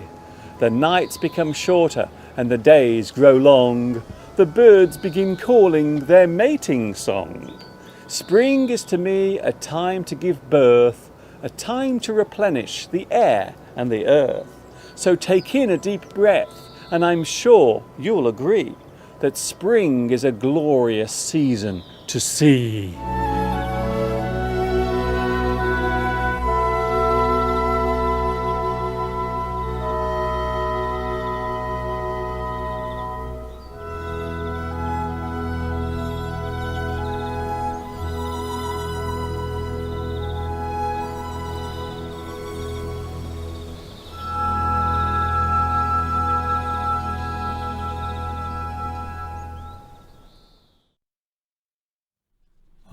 Isn't that lovely? Oh, beautiful, beautiful little moment of time there, sharing the beauty of spring, because spring is a wonderful time of the year. What do you think, Steve? Yes, and I'm not falling asleep. Somebody thought I was falling asleep, but I'm not. I'm awake, alive. Well, you're alive, and maybe sometimes semi-conscious. Can we have a look at some of the comments people are making? Comments, yes. I love looking at the live chat. Here it comes. Sugar daddy. Ah, now there's a good expression. Yes. A sugar daddy. Have you ever been a sugar daddy, Steve? I haven't. Oh, a sugar daddy. Yes, that's somebody. Somebody who is usually an older person in a relationship. Man. So a younger person going out with somebody older. The older person is described as the sugar daddy, and they are basically just paying to be with that person. So they're buying lots of gifts for that person. Yes. And they are being really exploited by the younger person in that relationship. That's it, Not yes. a nice position to be in. But the older person is with the younger person for obvious reasons, but they're being exploited by the younger person, and they are the sugar daddy. So that's fantastic. Thank you very much, Khan. So putting it bluntly, it's a rich old man. A rich old man. That's it. A sugar daddy. So the rich old man, he's old and he can't get his gorgeous, lovely wife. He's probably overweight, And not very attractive. I'm not going to say Donald Trump. So the only way he can get an attractive younger wife is basically to pay for it. Mm. There is another word for that. There is. It's very close to Very close. very close to prostitute. There we go. I've said it. If you pay for sex, that's a prostitute. Why do you always say these things when I'm drinking water? I nearly spat all my water, all the water that was in my mouth nearly flew everywhere. You always choose moments to say these things when I've got a mouthful of water. Okay, well done. I think we've all known people who have been in relationships where we've known that the other person is with them for the wrong reasons, and quite often that reason is because that person has got money and they haven't got money. And you can always tell because the man is old, normally fat. Man is old, overweight, hasn't looked after himself, and the woman is very slim, very young, maybe 20 or 30 years younger, half the age maybe even younger, and she's very beautiful, and when you look it doesn't look right. Something is very odd. You think, why is that young, beautiful, attractive girl going out with that fat, overweight man? Yes. Why? What can it be? If only there was a person who people know nowadays who we could mention. Yes. Do you think there's anyone? Is there anyone Is there anyone that we could fits mention? those criteria that we've just described? Yes. Is there anyone in Think the of world anyone. who might be like that? No, nothing comes to mind. No, I can't think of anyone either. So yes, we have the live chat going. We are here for just a few more minutes because 5 minutes left. Can you believe it? Adrian is preparing the food for this special Easter lunch in Brazil. Right, Adrian, tell us, because we've asked this before and we'll keep watching, what is the special Easter food, Easter lunch you're preparing in Brazil? Adrian Canto, tell us. Yes, we want to know. Please tell us what and in you are Argentina, eating. What are you going to eat? Is it chocolate? There might be some chocolate. I have a feeling it will involve chocolate at some point. Valentin says it's a win-win situation. What is? Do you mean the sugar daddy scenario? Yes. Well, the sugar daddy gets the lovely wife, and the lovely wife gets the money. Yes. Well, sometimes, sometimes it can work. We usually see that as an exploitative relationship. But sometimes maybe there is love there as well. We're assuming that there's no love there, that the overweight elderly man is only after sex, and the attractive, beautiful wife, younger wife, is only after the money. But that isn't necessarily always the case. Sometimes there is love there, and it isn't always a physical thing either. So from the man's point of view, quite often it's just for his ego. So when he walks out, yes, he has a beautiful young woman on his arm. So it's not necessarily about the physical side of it. It's just really about ego. It's about your public appearance. So you have a beautiful young lady on your arm. They go, ooh, wow, look at that guy. Ooh, what a guy. So yeah, so I think it's also about the ego of the person as well. Yes, I think when we use the phrase sugar daddy, though, we are assuming that is what is going on. And I suppose, to be fair, we have to say that they can be sugar mothers or sugar mummies. There are. So a young guy might be picked up or might be dated by an older woman, and she might be wealthy. So it works both ways. We like a little bit of equality now and again. So there's an expression for that as well, isn't there? I believe I'm trying to think what it is now. When that expression for an elderly woman who's going out or dating a younger man, and hopefully that'll come to our minds, and we can use. There is an expression for that, isn't there? Oh, I don't know. I'm not Yes, sure. there is. Yes. All I know is sugar mum or sugar mummy. No, there's I haven't heard of that. There is another expression, Oh, okay. and I can't think what it is. Maybe somebody can tell us. Yeah. Well, we are going in a moment. We are going literally MILF? trophy wife. Trophy wife, yes. That's what Sukat says. That's another way of expressing. So maybe the man is the sugar daddy and the lady is the trophy wife. Isn't it MILF? Oh no, it's definitely not that, Steve.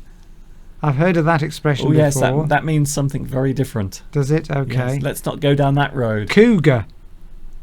A cougar. That's an elderly woman Oh, I see. going out with a younger man. Oh, I see. But there's another expression, and I can't think what it is now. Thank you, Nosotras, for that. Nosotras. Thank you for telling us that cougar is a lady who is in the later years of her life, and she's after a young man. But it's normally.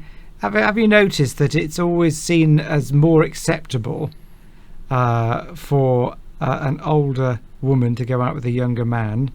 It's not frowned upon. Let's put it this way. Yeah, I think the point is it tends. I don't know why it tends not to look so odd. No, it's not frowned upon. Whereas when a younger man, a younger woman, is going out with an elderly man, it's sort of sniggered and laughed about.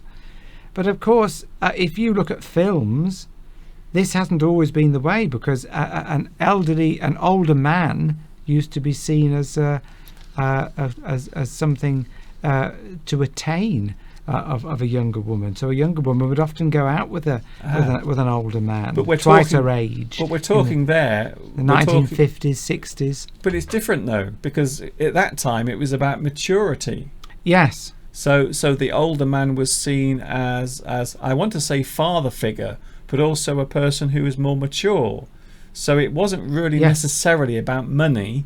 It was about being with someone who can guide them through life. But it depends how obvious it is, because you know if someone is wealthy, you know that they are, because they are wealthy. You know they're wealthy. So if they suddenly have a very young girl on their arm, then it looks very obvious. Yes. But I suppose in everyday life, if an older man is with a younger woman, people probably won't be so judgmental, and it will probably say, oh, she likes the mature men. So they wouldn't think necessarily that she is after his money. No, and traditionally in a relationship, the man would be older.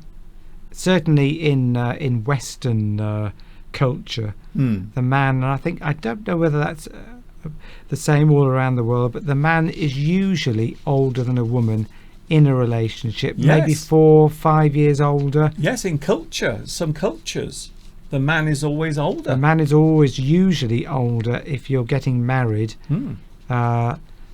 Maybe a bit more world wise, and I think some women do like that in a man. Some women do like a man who is older, more experienced, more mature. Yes.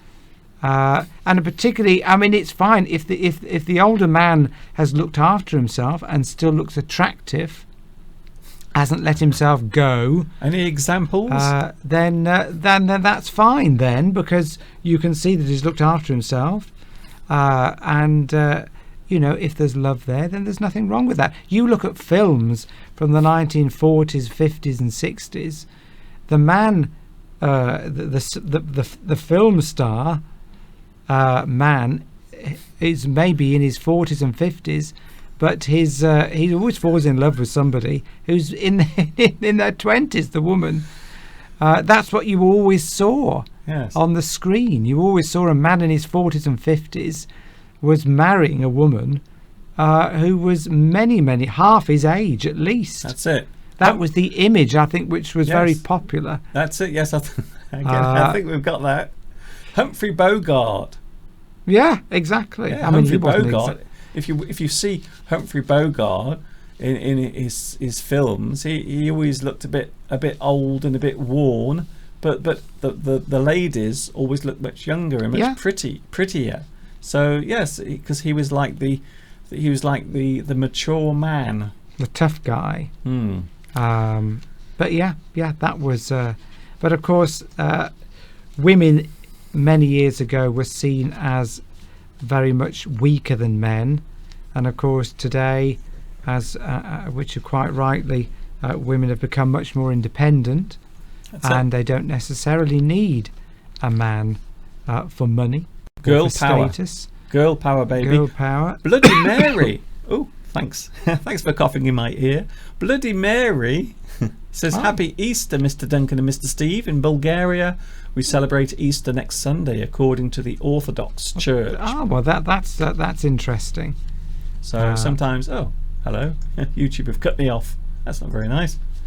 Come on. Well, that's unusual. I'm surprised it didn't happen 2 hours ago. That's better. So yes, thanks a lot for that. Also, my husband is a year younger than me. He is the same age of Mr. Duncan. Oh, I see. Well, he's still very young then, isn't he? There we go. I don't know how you pronounce that name. Giamila. What about gigolo? Jamila. A gigolo. Yes, a gigolo is a young man who dates an older woman. Yes, but he's exploiting her. But he's definitely taking her for her money. Yeah, exactly. Mm. He's not. There's no love there. He's a male, almost like a male prostitute. Okay. There's that word again. I think a gigolo is in fact a male prostitute. Really exploiting his looks. Okay. Using his looks to exploit a woman. You seem Just to in know. the same way as a very attractive woman would exploit an elderly man. You seem to know a lot about We're this. talking a lot about this. I don't know how we... but yeah. You almost sound like an expert. I am. I know all about this. I've been exploited. I was exploited in my youth. Hello from Kosovo, says Nasser. I found your English YouTube video streams only weeks ago and I'm enjoying them. Oh, that's okay. Sukat says, what about a male-stitute?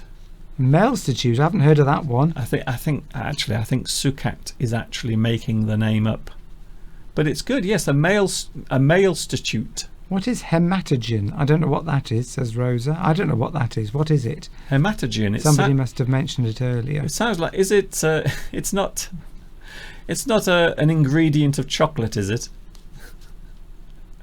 Hematogen. Is it a vitamin pill? I don't know. It sounds like something like that. So, like estrogen. Yes. It sounds like some sort of hormone. Hello, sir, from Afghanistan. Hello, Tala Wow. Khan, and thanks for joining us. Wow. We are fantastic. I'm very impressed that somebody's watching us from Afghanistan. Yes. Well, we've got lots Very of people. impressed. We've got lots of people watching in Afghanistan, you know, and Iraq. Across the Middle East, we have lots of people watching. Fantastic. The more the merrier. We welcome everyone. This isn't a political. There's no politics here. It's all about learning English. Yeah. That's what it's all about. That's what it's about. So the mystery idioms. Let's give the answers, shall we? So here is the first one. Ooh, I don't know what. I can't think what that is. A door handle and an aeroplane. Yes. What do they make? A door plane. So a plane door. You have to say plane handle. Say what you see. Handle fly. The answer is fly. Fly off the handle. Fly off the handle. The meaning. What's the meaning, Steve? To become suddenly angry and outraged by something, to react in a heated way, can be described as flying off the handle. To explode with rage is to fly off the handle. Yes, you suddenly become very angry. Unexpectedly. You fly off the handle. So there you can see that the aeroplane is flying off the handle. So you just say what you see. You see? And here is Mr. Steve looking oh so lovely. Oh, there is Mr. Steve. But what is the answer? What is the answer?